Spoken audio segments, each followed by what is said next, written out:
How to Kill Your Husband and Other Handy Household Hints is one of those tremendous titles you wish you'd thought of yourself.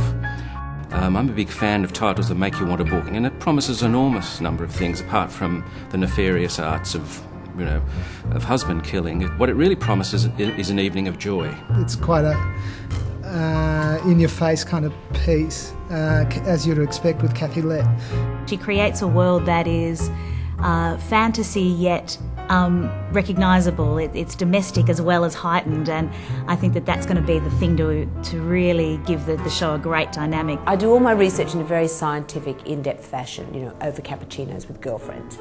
And they were all complaining about the fact that even though they were working full-time, they still felt they were doing all the housework and all the childcare, and feminism wasn't dripping through into their own home lives.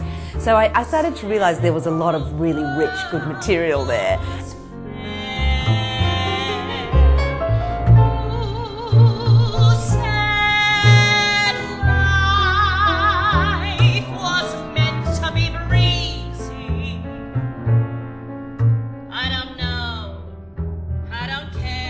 I just decided I would write a book where the women were the protagonists, and one of them has killed her husband, or he's disappeared mysteriously. She's sort of, she's a woman who, a sort of society wife who discovers that her husband's been unfaithful, and she gets revenge in a number of ways.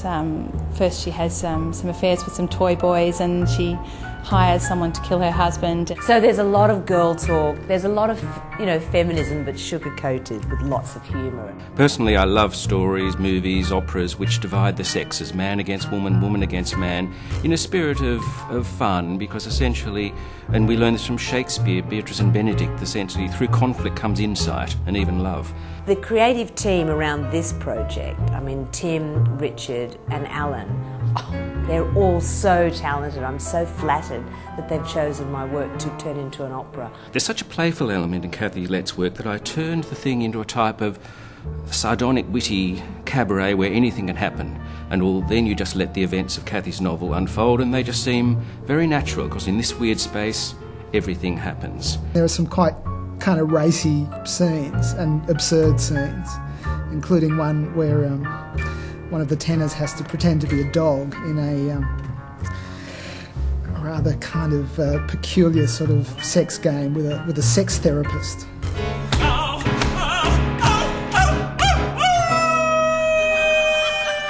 It goes into some pretty I think controversial territory, but I think it's really fun, and it's really sexy and dynamic. It's so sort of funky and current and young. It's kind of good adult fun, I think, is sort of the kind of show it is.